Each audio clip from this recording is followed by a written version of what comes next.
રામાયણને કેટલા વર્ષો થયા? અંદાજે 10 લાખ વર્ષ થયા છે. તો ખરેખર આપણે હાલમાં ઈશ્વર વિશે જાણીએ તો ઈશ્વર એટલે કે પરમાત્માને પ્રાપ્ત કરતાં પહેલાં યોગ્યતા પ્રાપ્ત કરો તો પરમાત્માના દાસ બનીને સન્મુખ આવી ઊભા રહેશે.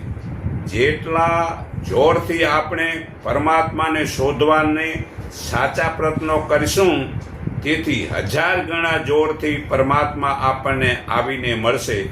જે મનુષ્ય પોતાની જિંદગીની મુસીબતોને સ્મરણમાં યાદ રાખે છે તેવા મનુષ્યો ગમે તેવી મુસીબતોનો સામનો કરવા છતાં આનંદિત અને સુખી નજરે આવે છે. તો વધુ પ્રાપ્ત કરતાં છતાં ઓછી જરૂરિયાતે જીવવું અને બચેલું અનાજ વગેરે વસ્તુને બીજાને આપી દેવું એનું જ નામ કરકસર. તો કરકસર કરતાં શીખો અને દાન કરો. તો પ્રાતકાળે જાગૃત થતાં જ સવાર મેળવી પછી પથારીથી બેઠા થવું અને બાદમાં સુક્ષમના ચાલુ કરવી.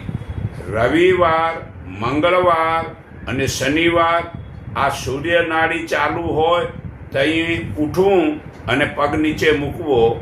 અને સોમવાર, બુધવાર, ગુરુવાર અને શુક્રવાર આ ડાબે નાકે શ્વાસ આવતો હોય તે ઉઠવું અને પગ મૂકવો તો આખો દિવસ સારો જશે. ઘણું લખવું, વાંચવું અને વિચારવું તે કરતાં એક નિર્દોષતા સહિત મૌનનું સેવન કરવું એ ઉત્તમ છે. આ સંસારમાં મનુષ્ય જે દુઃખો ભોગવે છે તે પોતાની જ ઘનિષ્ઠ વિચારોના પરિણામ છે. એમાં જરાય સંદેહ નથી.